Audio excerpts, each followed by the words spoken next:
Chapter 4.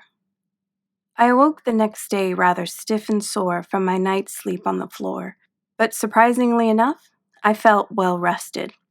I got up and stretched. I absent-mindedly headed out to the kitchen to feed the cat. Oh wait, that's right. She is with a better family now. A twinge of pain and regret washed over me. What if I had done it all differently? What if I had come to this city as a different person? I shrugged off this wave of emotion and focused on my tasks at hand. Let's see. Shower, go turn in my key downstairs, and head to the airport. Extremely early.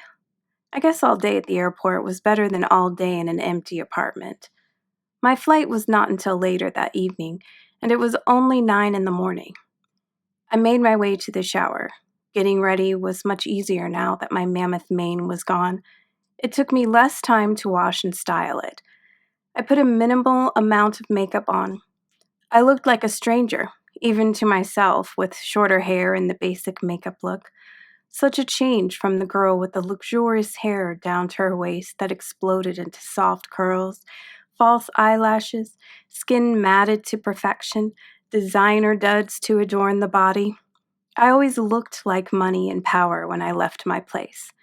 Now, I looked simple and average. I did not feel comfortable at all. Less than 30 minutes later, I was out the door for the last time. No more socialite lifestyle for me. Whatever this mission was, it probably did not include champagne and caviar. Damn. Rude awakenings were abound. I arrived in the lobby much unlike a woman on a mission. I was timid and afraid, not wanting to disrupt anyone with my embarrassing tale of woe. I reached the front desk, feeling rather ill. "Hello," I said softly to the young woman behind the desk.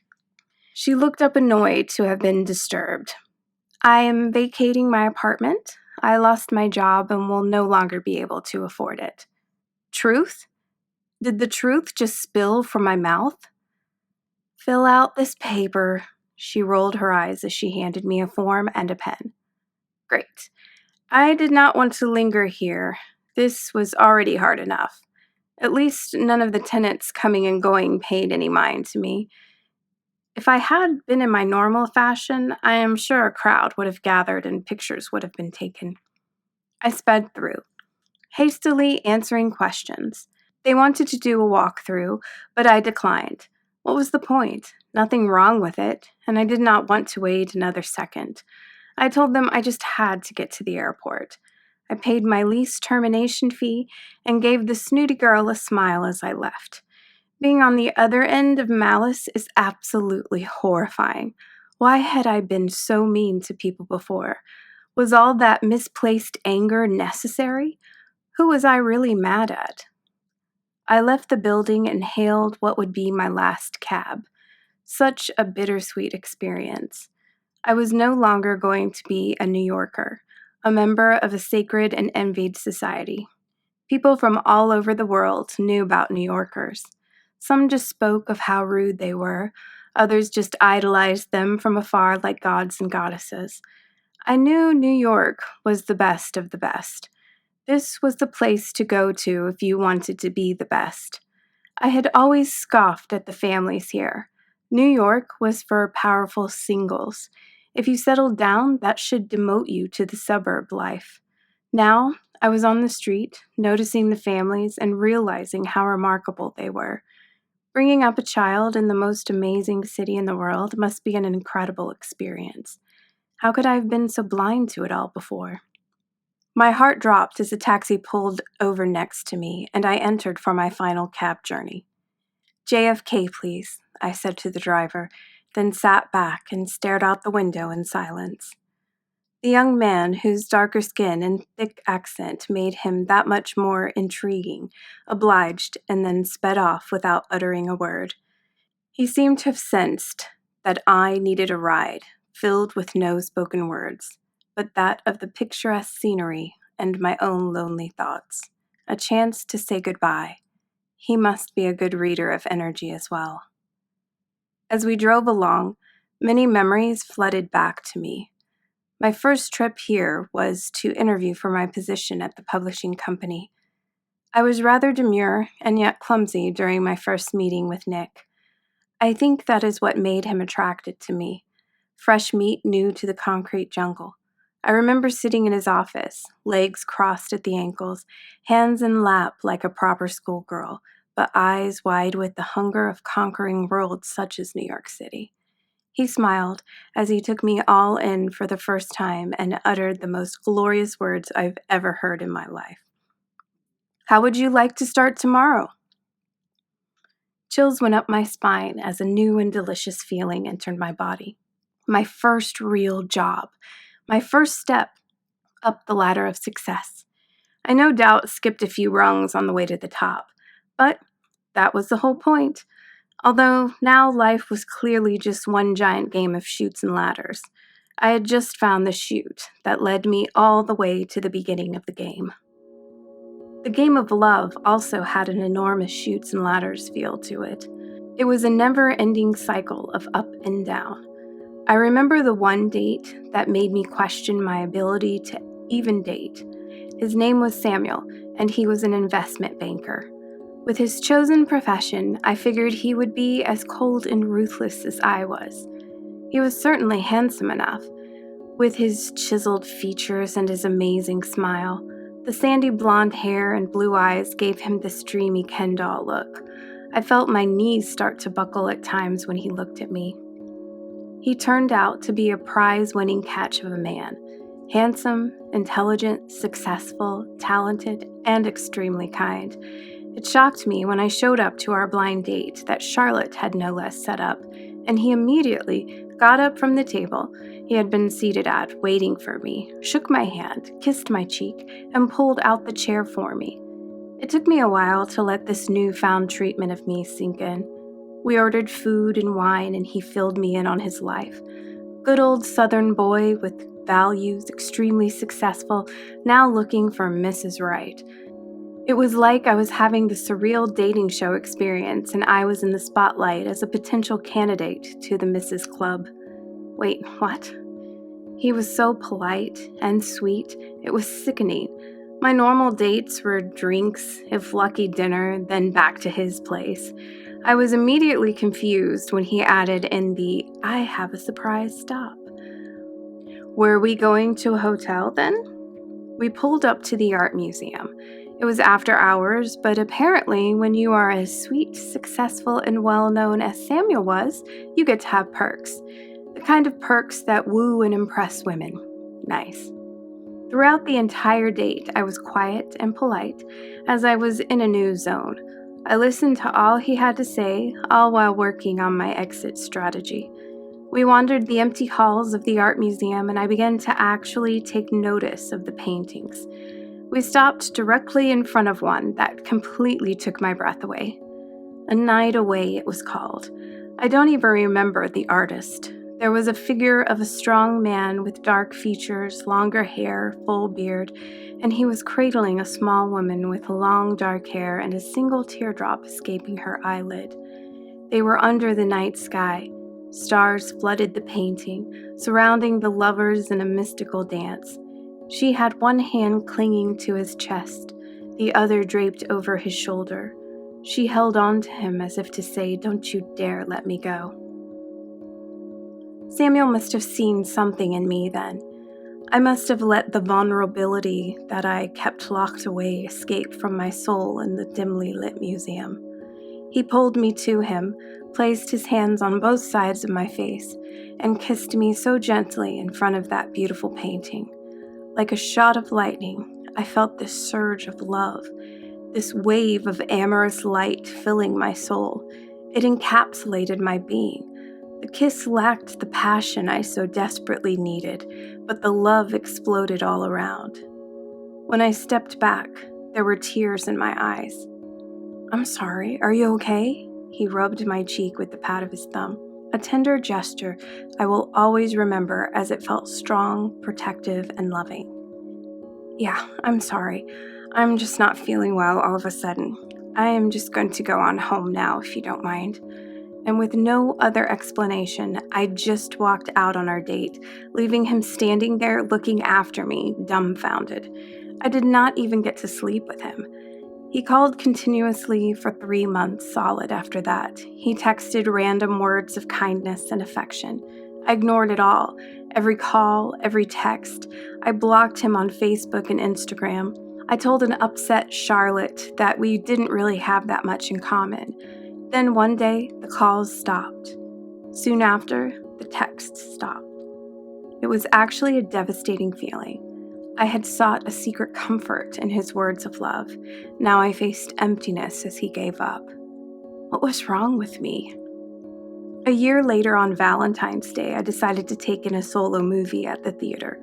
Who wants to have an actual date on Valentine's Day, right? I figured no one would notice this girl alone mixed in with all the adoring couples. That was the day I ran into Samuel for the first time after I walked away from perfection. I was ordering a large soda from the concession stand when I felt a gentle tap on my shoulder. I turned around to find those gorgeous blue eyes of his. "Hello, Kathryn. How have you been?" After the words escaped his mouth, I noticed his arm protectively draped over a petite blonde. There went my evening.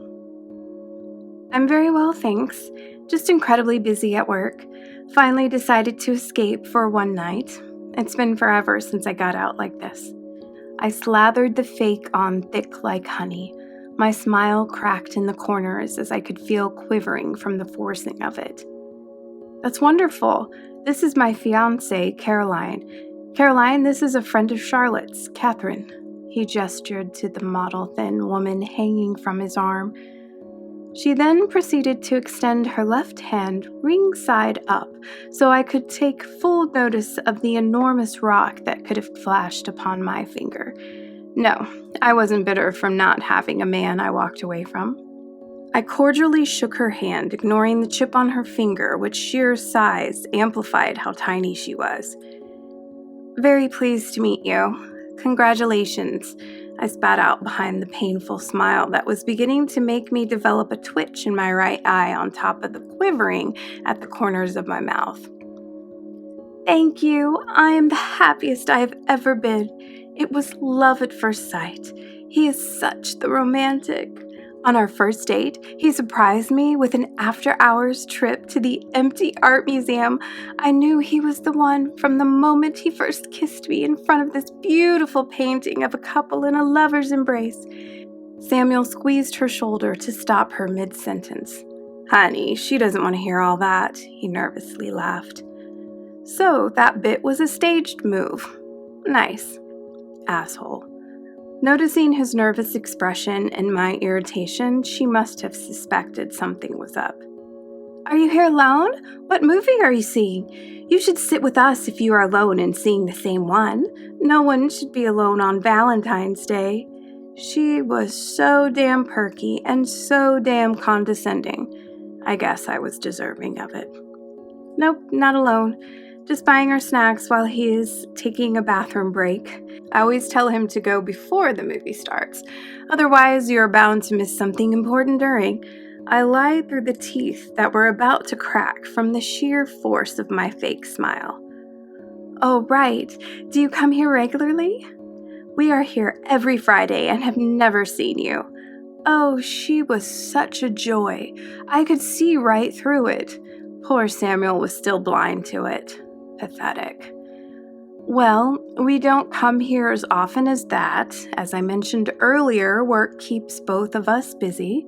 This was actually a last-minute idea. It isn't very original to hit the movies on Valentine's Day, but we are officially celebrating with a weekend in the Keys. We fly out Friday. I am so ready for warm weather." Oh, I was great at dishing it back. I was convincing also. Silence and strained smiles followed. Samuel had this look of longing in his eyes as he looked upon me sadly. Was I the one that got away? Well, I better go off and find him. He usually finds people he knows wherever he goes. He is probably in the middle of an intense conversation about football with a work friend. It was really good to see you. Congratulations again. I smiled again, This time, I could not keep the sadness out of my smile. I walked away from them with a single cup of soda in my hand. I looked back, and I saw them handing their tickets over and being ushered in. I took the moment to escape and walked the lonely streets of New York home to watch Netflix on my own. The driver shook me from my memories with his soft voice, asking me which airline. I answered just as softly, but he nodded slowly and pulled up to the curb of the airport. I hopped out, relieved to finally have arrived. Helping me with my suitcase, the driver accepted the money I handed him for the fare with a smile. "Safe travels, friend.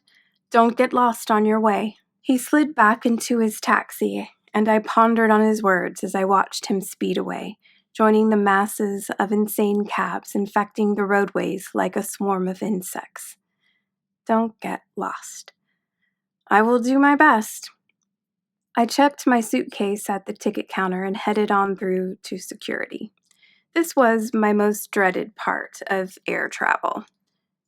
Shoes off, display liquids, electronics, flash the TSA agents through the window of their super X-ray machine, and do it as fast as you can. If you are lucky enough to get felt up by the TSA, your process is greatly slowed. I learned my lesson of not putting on perfume or lotion before flying. They seem to equate smelling good with blowing up a plane. I know of many disgruntled debutantes who are just ready to wreak havoc and destruction with their perfume products. Beware. This particular time, I made it through with no troubles. As I quickly gathered my things and slipped my shoes back on, I mentally laid out what to do that day at the airport. International airports were like mini shopping malls, but what was I going to buy now? What could I possibly need? I glanced up to see the newsstand store. I ventured in, planning on buying a magazine or two. Then I happened upon the books section. Books? Oh, those glorious stories all bound up in a beautiful package of inspiration. It had been so long since I had made the time to just sit down and read for pleasure. I stopped at the self-improvement section. The titles seemed rather scary, to say the least. When codependence is all that defines you. It's you, not me. Why is everyone scared? The life of a narcissist. I felt as if I had just become the next guest on the Dr. Phil show. So, how is this working for me? I skipped over to the inspiration area and found 3 books that suited me at the moment. Why Are We Here? The World is Changing Right Now. A Complete Guide to Chakras. I'm not sure what made me choose such topics. It was like I was divinely led. If anything, maybe they could give me more insight on what exactly was happening at the moment. It was like I was on autopilot, but someone else was controlling it. I was no longer in charge. I gave up control to the powers that be, whatever or whoever the hell they were. So I did not die, but I now had a mission to fulfill. This all seemed strange and foreign, but it gave me purpose. Before, I was just wandering around, focused on me. Now I was focusing on other things. What could I do for the world? Well, I guess that was a start. I paid for my new books and started the long trek to my concourse. I was in no rush, as my flight was not set to even board for hours. I stopped to wander through a few more shops, grabbed a bit of lunch, and just took things nice and slow. With my head no longer clouded by deadlines and what others thought of me, I was free to slow down my pace. My movements were gradual and deliberate. I felt like my body was not my own. I was floating like a ghost throughout the airport. It was like I was still having an out-of-body experience, and I was watching myself as if I were in a movie. Words of waitresses and store clerks echoed in my head as they asked me if I needed anything. It was like they were far away, on the other side of the earth, trying to communicate with me. Was this all part of the awakening? I did not know, but it was an adventure to find out what this all was. I made it to my gate 2 hours before the flight was set to take off. I checked to see if I had received an email from my mother. I had. She wanted to make sure I was okay. She felt like something was not right with me, and no problem, someone would be there to pick me up as soon as my plane touched down. How perceptive of my mother. She had no clue of the weirdness and the heartache I was experiencing right now. Or maybe she did. I took up 2 seats in a nearly empty area and hunkered down to begin my reading. Why are we here? Preface. Do you ever get the feeling that there is so much more to life than owning designer clothes, having the latest electronic gadgets, and having the most friends on Facebook? No, not really. Well, you are not alone. Everyone is sent to this earth to fulfill a specific mission that will help the planet reach a new level of consciousness as it transitions into a new and beautiful earth. A moment of sheer astonishment washed over me. It was like this book had been placed in my hands by my angel. Okay, this mission. What next? Within these pages, you will discover the secrets behind this shift, as well as how best to achieve a heightened level of consciousness so that you can discover exactly why you are here. That is what I needed right at that very moment. Bring it, universe. I am ready to dive in.